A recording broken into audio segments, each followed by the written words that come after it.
Well, welcome to another session. I hope you are well. In today's session, I'm going to be speaking to what I call the forces within and the forces without. And I'm speaking, generally speaking, on how to navigate this whole world of ours with regards to relationships and dating. I'm going to be speaking to the ladies. I hope this is of some value. The sessions that I've covered over the past few weeks, I have been trying to provide ladies with some idea of how to assess a man's value so that in the marketplace of dating, you can make the right selection and make the right choices. But whilst making the right choices, recognize the trade-offs that you will be making so that you achieve the outcome that you want. There are forces within and there are forces without that affect the decisions and choices we make.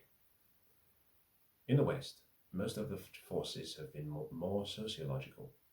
Our environment, our social fabric, and all of the ideologies that have become prevalent in society these days. We talk about the feminist ideal and the feminist ideology, which most women cannot tell you why they think the way they do, but they will acknowledge that there are certain beliefs that they have, views and positions, philosophies and principles that they have that come from the feminist ideology.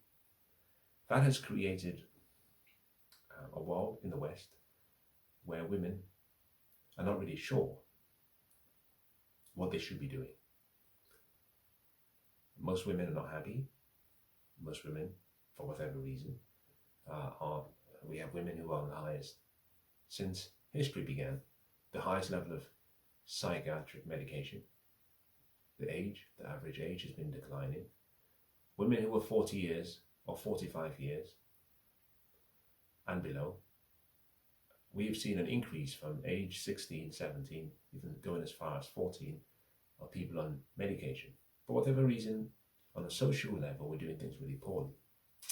But one of the things that we have to contend with is relationships. And at the core, the question is, well, how does a woman make the right choices? Recognizing, like a boat on the sea, you have the wind and the tides, and you cannot control those. But you have the boat and you are in the boat, and you have a sail, but you can control those. How do you set the sail in such a way that you move in the direction that you want to go to? Now, to do that is relatively easy, but to know why and where you are traveling to is the hard question. The first question is to know your true north, where you are trying to get to. What is the destination? Next question is, what is the direction that I should travel in? And what are the decisions I have to make to ensure that I move in that direction towards my destination? And so when you have these forces within and forces without, internally, it's your disposition as a person. It's your internal philosophy about life and principles. Outside is all the other things about life in the West, especially, that influence you. The media, social media, state media, the government, laws, rules, general principles, norms, and all the changing demographics that we see around us.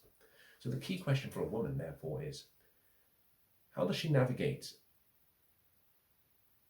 this confusion to ensure that she gets to where she wants to get to and succeeds? Now, to come to that place, recognizing that the sessions I did previously, of the 10 sessions, was about how to assess a man's value. And I went through from the very starting point to the bottom, from the bottom to the top, explaining that it's more complicated than you think. But it can be made simple if you understand how to assess a man's value. But to understand how to navigate as a woman, you have to go back to history and understand why we are where we are. And I think that's where I will start today's session from, the history.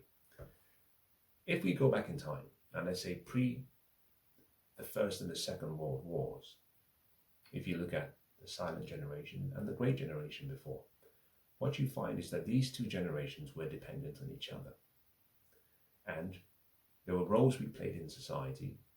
Those roles were based on the rules set by society, based on the need to survive. And therefore we chose responsibilities that matched the roles and the rules, and we had reasons, a purpose. We go back to Maslow's hierarchy of needs. At the bottom is our physiological needs: food, water, shelter. Go back to the 1900s, and even pre the 1900s. We did not have all the infrastructure we have today. And what you find is that we needed each other. So we chose roles: the female and the male role, provision, protection, fundamentally, and the woman, the nurturing and the nurturer and the supporter, the encourager. Because we could not survive alone. We needed each other. So we had these roles that delineated the functions and the roles that we played based on the responsibilities we had agreed to, based on the rules of the game, based on the reasons we had. Now take that history and put it to one side. But the second question is therefore, what has changed?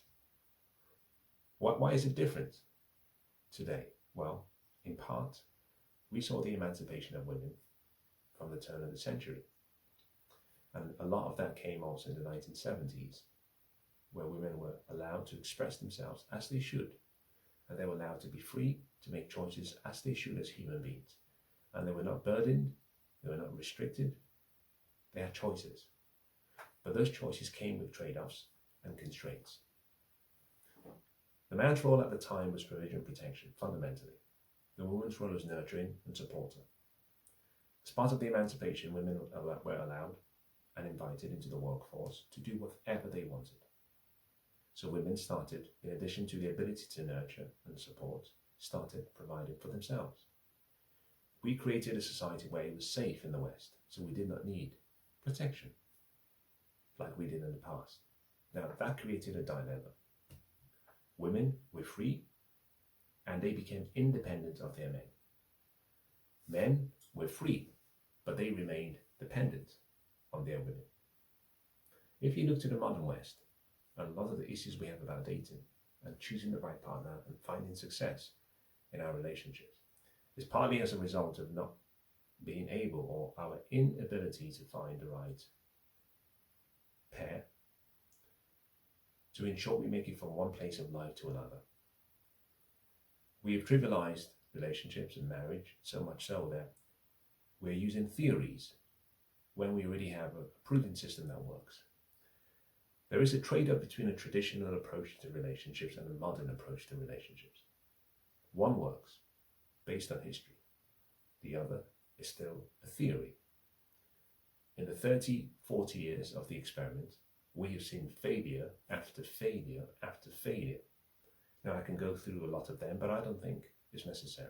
Suffice it to say, we have the highest death rates by suicide. We have more children being born these days to single-parent families with no fathers. We also have more women who are more sexually liberated but also unhappy on some antidepressants and psych medications. We have families with no communities. We've destroyed everything based on a theory. And the theory fundamentally had the expression that is all about freedom. We took away the boundaries that came with unions and relationships, and we simply said, those boundaries were too restrictive. We want people to be free, and this is what we got. Now, this is not a sermon. This is supposed to be a way that you as a woman can decide how to win. The first stage is actually to recognize that you have to choose. Do you want to follow the traditional pathway or the modern pathway? You get to choose. I've seen people trying to combine both. It always ends badly. I've seen people decline and reject what worked for their fathers and their fathers' fathers and embrace the modern approach. It seldom ends well. In any case, you get to choose. It is important to understand that a woman, we have said to women that you are a woman and your function as a woman is based on what you produce. We have confused a woman's happiness with fulfillment, joy, and peace. We put away the whole essence of what a woman is in terms of her purpose and her role. We put aside the importance of the joy that comes from being needed and needing someone. We've said to women, if you need a man, there's something wrong with you. Men understand that we need women because we cannot thrive without women. A woman's purpose, therefore, in my opinion, is the most important thing she has to understand if she wants to be successful as an individual, but also in a relationship. Now, like I explained about men, you're born a male, you develop into a man, you craft yourself into being a gentleman. Similarly, women within the opposite gender, you're born a female, you develop yourself into being a woman. You develop yourself, or you craft yourself, and you evolve into being a lady. What makes you into a lady, or what makes you into a wife, is the attitude and the mindset and the training. Between being a female and a woman is the girl phase. Most people are girls. They have not come to womanhood. Why? Because they haven't invested the time, the study, the learning, to gain what is necessary to shift their mindset, their attitude, their behavior into that upper woman. It takes time. And as a result of that, what you find is that you have girls, babies, operating on a software based on an ideology that will self-sabotage everything that they want. We've taught women to confuse their role as women with their function as women. Now, women have embraced these new theories, so much so that women have become more masculine. And a woman, generally speaking, if you met a woman these days in the dating marketplace, she starts to lead with her masculinity, what she does, how much she earns, where she works, what she's accomplished. Men, on the other hand, are looking for someone who will complement them. We lead with our provision, our protection, our priestly duties, and our presence. So when we meet a woman, we're not looking for women who are like us, because that would make her unnecessary. And when we meet women who lead with their accomplishments, we're repelled by that. And so most women do not understand why they can get to 35 and not pair bond with a man that they desire, admire, respect, and a man of value who all the other men in the group say is valuable. Well, the reason is because you're too masculine. Now, I've met many women, and I've heard of many women who have dated and been broken up. Here's interesting. They've dated for a long time, and their partners have left. Their boyfriends have left. Why? Some of them on the basis that they are too masculine. Partly because these women, we raised 2 or 3 generations of harder women and softer men. We raised women to be independent, to be aggressive, to be masculine in their temperament, rather than embrace their femininity and what makes them unique as a woman. And so what you find with women who get to 35, 36, 37 and above, is they're struggling to understand how they can be very successful, accomplished, educated, intelligent, and not be able to hold down a good relationship. And they masquerade this frustration in the fact that men do not want successful women. No, we want successful women in the areas where we consider to be successful, such as understanding your divine femininity and being feminine. The power, that influence. Men lead, and we lead from a position of dominance. Women lead from a position of influence. Soft power. Soft power will always beat hard power. And so when we meet a woman who is trying to act like a man, who has the hardware of a woman but the software of a man, we are repelled by that. Now, we will enjoy the process, which is why most men will date women for 2 years and 3 years and enjoy the sex, and then leave you for someone who is younger than you, who is more feminine. Sometimes women I know who have been surprised, dated a man for 6 years, 7 years, 8 years, never got married. He breaks up with them, and in 6 months he's married. Why? He's found someone who is complementary to who he is. It's important that I make it clear that women these days confuse their role for their function. It's also important for me to make it clear that I'm not suggesting in any way that there is a superiority on a man's position compared to a woman's. As a matter of fact, if you think about the word man, it's simply a spirit. I talk about the triunal state of human beings. We're spirits. We're spiritual beings. We live in a physical body. We have an intellect.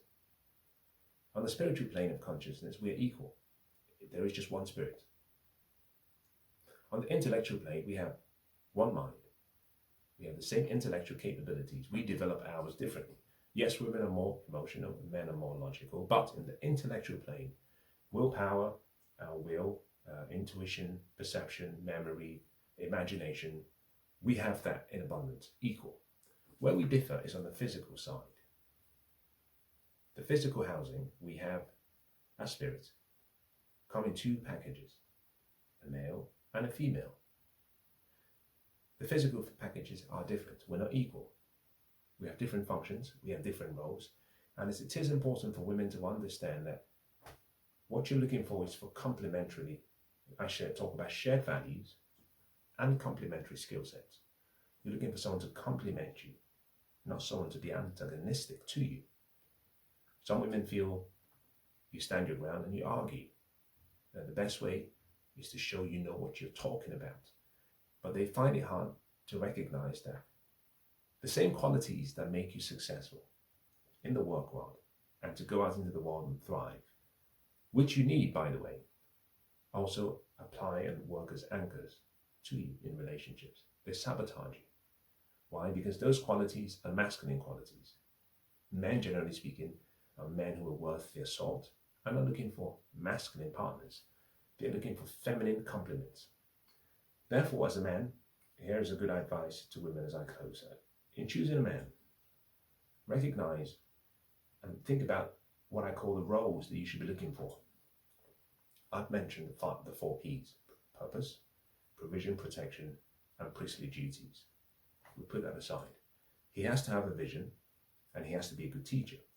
He has to be a seed sower. In other words, he has to find seed. He has to source the seed. You as a woman, you were there to help. You're there to support and facilitate the union. You're there to encourage him, and you're there to be a nurturer, and most importantly, you're there to actually take what information you're given and be a good scribe.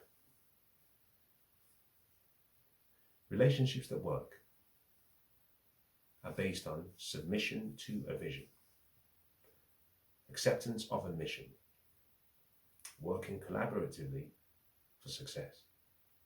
A man submits to his vision and his purpose and the goals ahead of him. The woman supports him, but also submits to him, to that vision. If the word submission triggers you, and if the idea that there is something greater than you in the relationship, just like there is something greater than him in the relationship, which is his purpose and the vision, then you will always find that you will never find happiness long-term in a relationship. Why? The ultimate aim of the union should transcend both parties. There has to be something greater than both of you as individuals. Both parties submit to that vision. The man does it directly, but because he's the one who is the leader, the servant leader, the woman submits to his vision through him.